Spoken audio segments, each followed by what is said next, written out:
आज मेरी केंद्र सरकार से, प्रधानमंत्री जी से अपील है, भारतीय करेंसी के ऊपर एक तरफ गांधी जी की तस्वीर है, वो वैसे ही रहनी चाहिए, लेकिन दूसरी तरफ श्री गणेश जी की और श्री लक्ष्मी जी की तस्वीर भारतीय करेंसी के ऊपर लगाई जाए।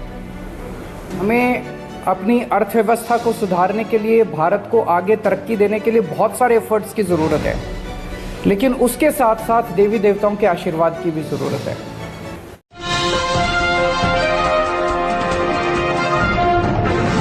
साथियों नमस्कार, मैं हूं नीरज पटेल और आप देख रहे हैं नेशनल जनमत।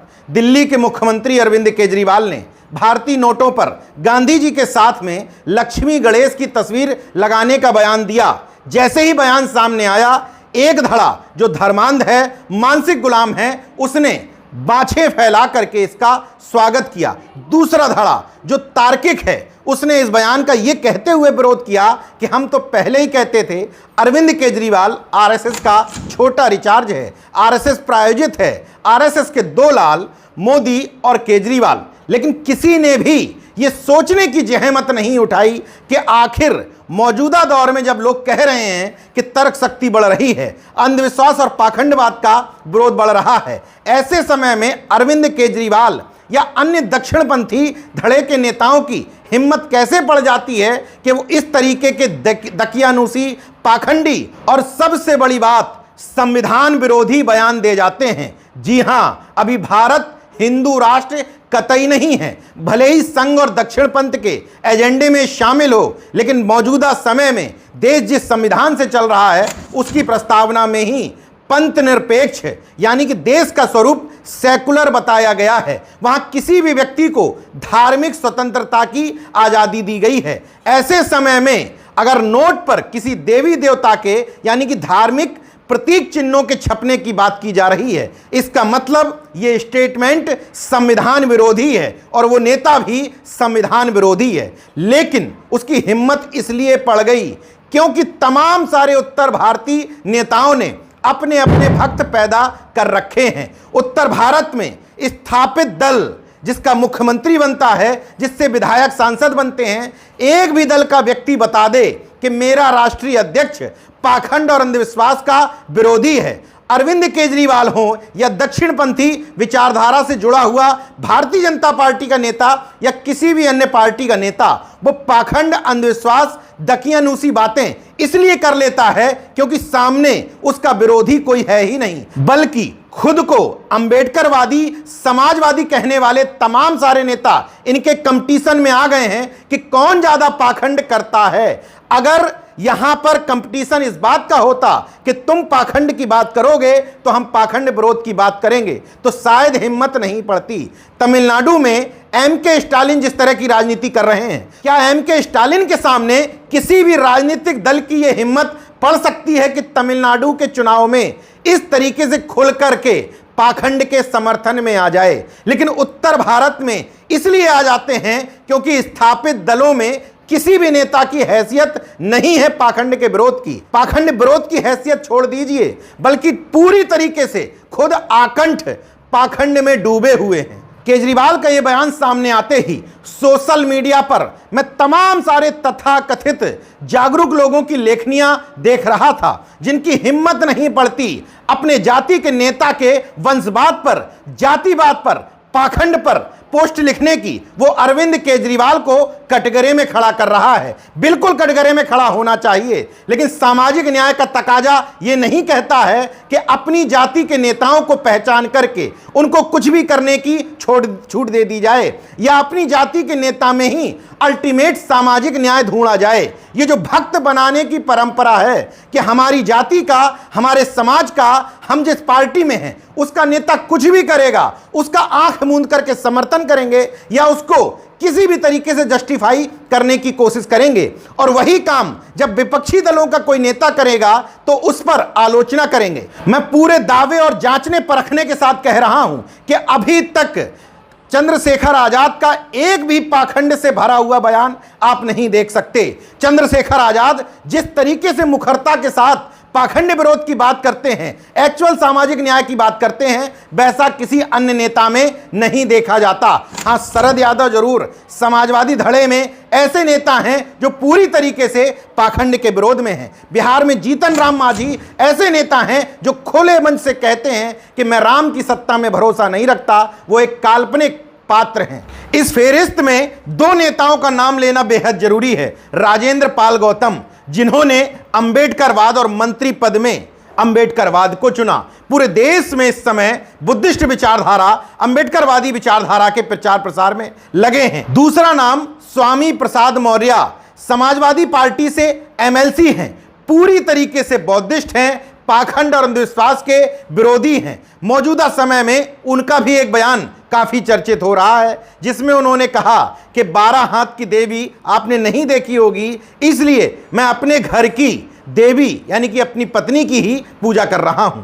वो तथाकथित जागरूक लोग जो इस बात का रोना रोते हैं कि विकल्प है ही नहीं, दरअसल वो सामाजिक न्याय और विकल्प अपनी जाति के नेता में ही ढूंढना चाहते हैं।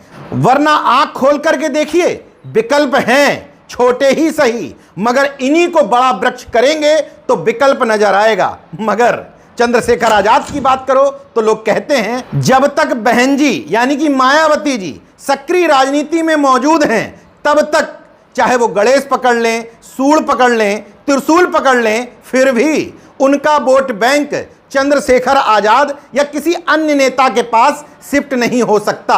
ये जाति के आधार पर जो नेताओं को परखने की क्वालिटी है, हम किसी दूसरी जाति के दूसरी पार्टी के नेता की तारीफ नहीं कर सकते।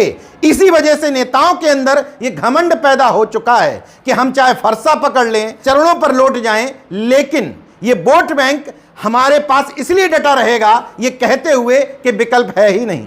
अरविंद केजरीवाल ने यह बयान देकर के कोई अचंबा नहीं किया है। वो छोटा रिचार्ज नहीं है, बल्कि बहुत बड़ा रिचार्ज है।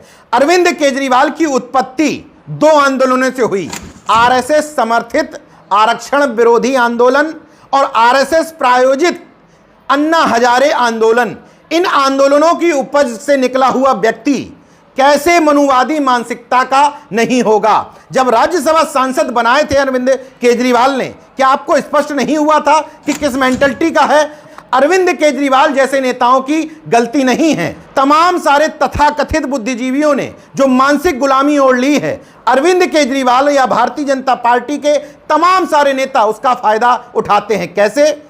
बाबा साहब भीमराव अंबेडकर की 22 प्रतिज्ञाओं में से ही पहली 2 प्राथमिकताएं हैं कि हम किसी हिंदू देवी देवताओं को देवी देवता नहीं मानेंगे। राम कृष्ण गौरी गणेश का सीधे सीधे नाम ले लिया गया है, लेकिन खुद को बाबा साहब का अनुयायी बताने वाले बाबा साहब के विचारों को पैरों तले रौंदते हैं, क्योंकि उनको पता है कि विचार लागू करना जरूरी नहीं है, मुंह से बोलना और पीछे तस्वीरें लगाए रखना जरूरी है। तो यह काम अरविंद केजरीवाल, भारतीय जनता पार्टी या अन्य तमाम तथाकथित नेता जो अब कहने लगे हैं कि मैं बाबा साहब का अनुयायी हूं, उनको पता है कि इस तस्वीर से, मूर्ति से काम बन जाएगा, ना बने तो पूज लो, उससे काम बन जाएगा, उससे भी ना बने तो मंदिर बनवा लो, उससे काम बन जाएगा। हमने समाज इसी तरह का तैयार किया, जिसने बाबा साहब को, तथागत बुद्ध को, अन्य महापुरुषों को मूर्तियों में धुड़वाया। ये नहीं कहा कि मूर्ति में मत खोजो, पुस्तकों में खोजो, विचारों में खोजो। हमने गले में लॉकेट लटकवा दिए, घर में तस्वीरें रखवा दी, जय भीम बुलवा दिया और कह दिया कि इतना भर करने से आप बाबा साहब के अनुयायी हो गए और अंबेडकरवादी हो गए। मैं जानता हूं कि इस तरीके का ज्ञान देने से मेरे धंधे को नुकसान पहुंचता है, क्योंकि लोग सुनना चाहते हैं कि मैं इस वीडियो में आरएसएस, बीजेपी, दक्षिण पंथ और अरविंद केजरीवाल की धज्जियां उड़ा दूं, लेकिन वो सॉल्यूशन नहीं है। सॉल्यूशन खुद में सुधार करने में है, और खुद में सुधार करने का मतलब है कि नेताओं और महापुरुषों को पूजने की परंपरा से बाहर निकलना, क्योंकि ये चाहते ही हैं कि आप पूजते रहें। और पूजने की परंपरा के क्रम में वो दिन दूर नहीं जब संघ और बीजेपी या केजरीवाल जैसे लोग बहुजन महापुरुषों के मंदिर बनवाने लग जाएं और उनको अगरबत्ती दिखाने लग जाएं। एक तरफ अगरबत्ती दिखाई जाएगी, पूजा जाएगा, दूसरी तरफ उनके विचारों को रौंदा जाएगा और आप देखते रह जाएंगे। ये समय उन नेताओं से सवाल करने का है जो खुद को बाबा साहब का अनुयायी बताते हैं, चाहे केजरीवाल हो, बीजेपी के लोग हों या अन्य तमाम सारे नेता, कि आपने बाबा साहब के मार्ग पर चलते हुए कौन से काम किए। अगर नोट पर गणेश लक्ष्मी की बात को हम तार्किक ढंग से भी देखें तो लोगों की भावनाएं आहत हो जाएंगी। सोशल मीडिया पर एक यूजर ने पूछा कि गांधी जी की तस्वीर तो ओरिजिनल हो, क्या गणेश लक्ष्मी की ओरिजिनल तस्वीर मिलेगी? अगर ओरिजिनल तस्वीर नहीं होगी, नकली तस्वीर होगी, तो नोट भी नकली माना जाएगा। बेहद तार्किक बात है, लोगों की भावनाएं आहत हो सकती हैं, मगर सच्चाई यही है कि ये काल्पनिक हैं, इनका प्रमाण नहीं है, और जो प्रमाणित नहीं है उनको देश के नोट पर छापना न सिर्फ संविधान का उल्लंघन है, बल्कि मानववादी, तार्किक और वैज्ञानिक दृष्टिकोण के खिलाफ भी है। नेशनल जनमत का सिर्फ इतना मानना है कि ये घटना सिर्फ कोसने के लिए नहीं बल्कि आंख खोलने वाली भी है। आपको याद है कुछ दिन पहले बिहार में भारतीय जनता पार्टी के विधायक ललन पासवान ने कहा था कि मुस्लिम लक्ष्मी की पूजा नहीं करते लेकिन धनवान होते हैं, मुस्लिम सरस्वती की पूजा नहीं करते लेकिन उनमें भी विद्वान होते हैं, आईएएस आईपीएस भी बनते हैं। काफी हद तक तार्किक बात थी, लेकिन उनको बीजेपी से निकाला नहीं गया है। राकेश राठौर जब तक खुद बीजेपी छोड़ करके समाजवादी पार्टी में नहीं आए तब तक वो भारतीय जनता पार्टी से विधायक बने रहे। पार्टी ने उनको बाहर का रास्ता नहीं दिखाया, लेकिन समाजवादी पार्टी में लोटन राम निषाद अगर कह देते हैं कि मेरा राम के अस्तित्व में भरोसा नहीं है, न सिर्फ उनको पद से हटाया जाता है बल्कि बाहर का रास्ता भी दिखा दिया जाता है। तो फिर आरएसएस का छोटा रिचार्ज कह देने से, आरएसएस के दो लाल बता देने से काम चलने वाला नहीं है। ये एक मेंटलिटी है, मानसिकता है जो हर पार्टी के नेताओं के अंदर घुस चुकी है। अगर वास्तव में चाहते हो समता मूलक समाज बनाना तो मुक्त कंठ से आलोचना करनी होगी, वो भी निष्पक्ष तौर पर। देखते रहने नेशनल जनमत, जागरूक और सजग बने रहिए। जय विज्ञान, जय संविधान, जय लोकतंत्र। धन्यवाद।